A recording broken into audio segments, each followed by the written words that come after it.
बुलंदो बाला बर्फानी पहाड़ियों में जानवरों का एक छोटा सा गिरोह रहता था। इस गिरोह का रहनुमा एक बूढ़ा भेड़िया था जो कई मौसमों से जानवरों की रहनुमाई कर रहा था। इस गिरोह में एक तेज रफ्तार बर्फानी खरगोश, एक ताकतवर भूरा रीछ, एक चालाक सुर्ख लोमड़ी और एक बातूनी परिंदा शामिल थे।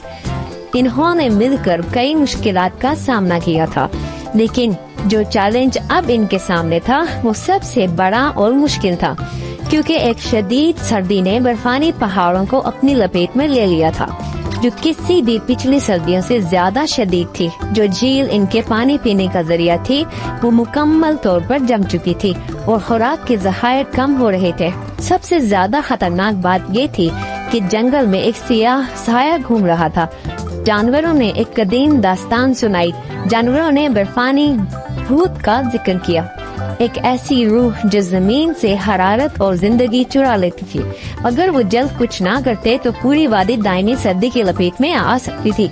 अपने घर को बचाने के लिए बूढ़े भेड़िए ने एक मशावरती इजलास बुलाया और ऐलान किया कि हमें आग के दिल को तलाश करना होगा।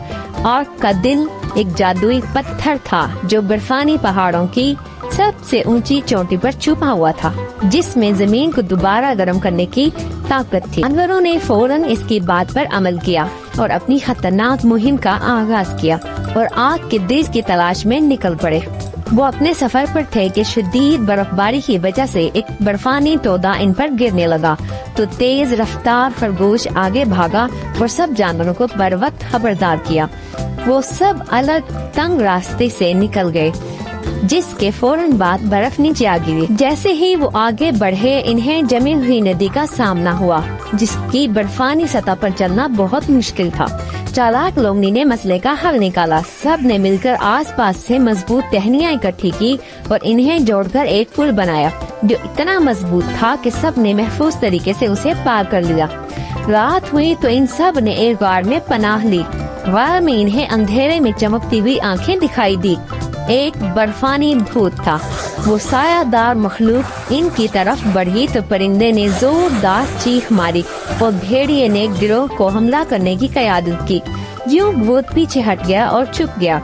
थकन से चूर लेकिन साबित कदम वो आखिरकार एक चोटी पर पहुँचे। वहाँ नुकीले पत्थरों के दरमियान का दिल सुनहरी रोशनी में चमक रहा था। ताकतवर भूरे रीछ ने पत्थर को उठाया तो फौरन हवा में हरारत फैलने लगी, बर्फ पिघलने लगी और सर्दी खत्म होने लगी। जब वो अपने घर वापस पहुँचे तो वादी बच चुकी थी। झील दोबारा से बहने लगी थी और सियाह साया हमेशा के लिए गायब हो गया था।